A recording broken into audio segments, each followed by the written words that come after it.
رسول پاک کو خبر تو ہے کہ دروازے کے باہر کون کھڑا ہے، اسی لیے قرآن کہہ رہا ہے جاؤ تو ہاتھ باندھ کر کھڑے رہو، بس میرا رسول خود ہی باہر آئے گا۔ پکارنے کے لیے ہم اور آپ ہیں، ہم مجھے پکارو، ہو سکتا ہے مجھے پتہ ہی نہیں باہر کون ہے، لیکن رسول کے لیے نہیں۔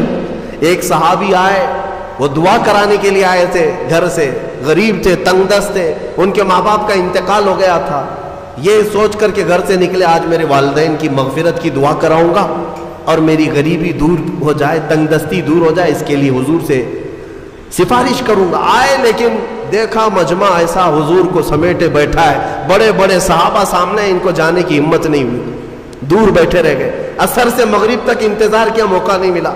مغرب کی اذان ہوئی، نماز کے لیے میرے آقا تشریف لائے، نماز کے بعد پھر حضور بیٹھے، لیکن بڑے بڑے صحابہ نے گھیر لیا۔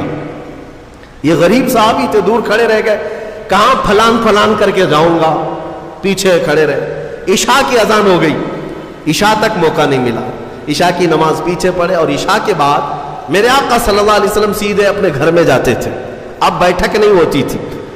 اب عشاء کی نماز کے بعد حضور اپنے حجرے کی طرف نکلے۔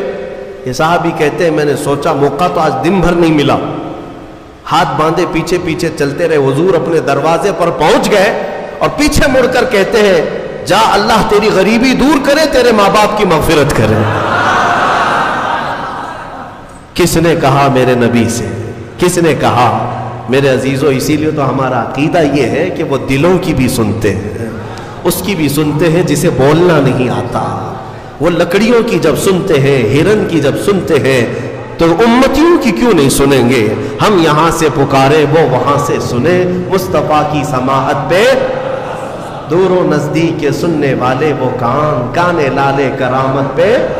اسی لیے سنیوں میں کہتا ہوں کہ تفسیر بھی سننا ہو تو عشق مصطفیٰ کے ساتھ سنو، مزہ ہی کچھ اور ہے کہ اپنے نبی کو چھوڑ کر محفل کون سی ہوتی ہے؟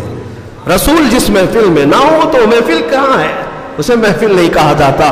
بلے شاہ میاں رحمۃ اللہ علیہ بڑے صوفی بزرگ ہیں، وہ کہتے ہیں جس دل میں حضور کی یاد نہ ہو اس دل میں کتے بستے ہیں، کتے ہوتے ہیں، جانور بستے ہیں۔ حقیقت ہے دل اسی کو کہتے ہیں جس میں حضور کی یاد آئے۔ دل ہے وہ دل جو تیری یاد سے معمور رہا، سر ہے وہ سر جو تیرے نام پہ قربان ہے۔ ہاں، دل اور سر وہی ہے جو حضور کے لیے ہو، حضور کے لیے نہ ہو تو پھر یہ کدو کا ایک ٹکڑا ہے اور دل جو ہے سینے کے اندر وہ گوشت کا ایک چھتڑا ہے اور کچھ نہیں۔ ہاں بس ان کی حیثیت اتنی ہے، دونوں کندھوں کے بیچ میں ایک کدو کا ٹکڑا ہے اور سینے کے اندر گوشت کا ایک چھتڑا ہے۔ اسے دل مت کہنا اور اسے سر مت کہنا۔ دل کہنے کے لیے ضرورت اس بات کی ہے کہ دیکھو پہلے اس میں حب مصطفیٰ ہے یا نہیں۔ سر کہنے کے لیے ہر ایک کو سر مت کہنا، بلکہ اعلیٰ حضرت فرماتے سر صرف وہی ہے جو ان کے قدموں پہ قربان ہونے کو تیار ہے، وہی سر ہے۔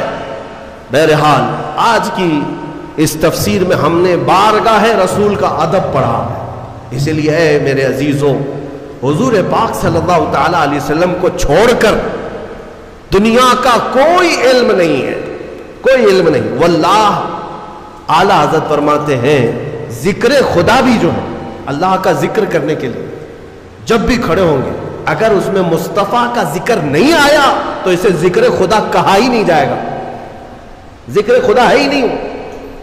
ذکر خدا جو ان سے جدا چاہو نہ جدیو، واللہ ذکر حق نہیں کنجی سقر کی ہے۔ فرماتے ہیں یہ جہنم کی چابی ہے، حضور کا ذکر چھوڑ کر کے اگر تم کہتے ہو بخدا خدا کا یہی ہے در، نہیں اور کوئی مفر مکر۔ اس کو میں سمجھاؤں آپ کو۔ اعلیٰ حضرت فرماتے ہیں مفر کا مطلب ہوتا ہے بھاگنے کی جگہ، اور مکر کہتے ہیں ٹھہرنے کی جگہ۔ حضور کو اگر چھوڑو گے تو نہ بھاگنے کی جگہ ہے نہ ٹھہرنے کی جگہ، ہبلی میں نہیں پوری دنیا میں۔ ہاں، نہ بھاگنے کی جگہ ملے گی نہ ٹھہرنے کی جگہ ملے گی حضور کو اگر چھوڑو گے۔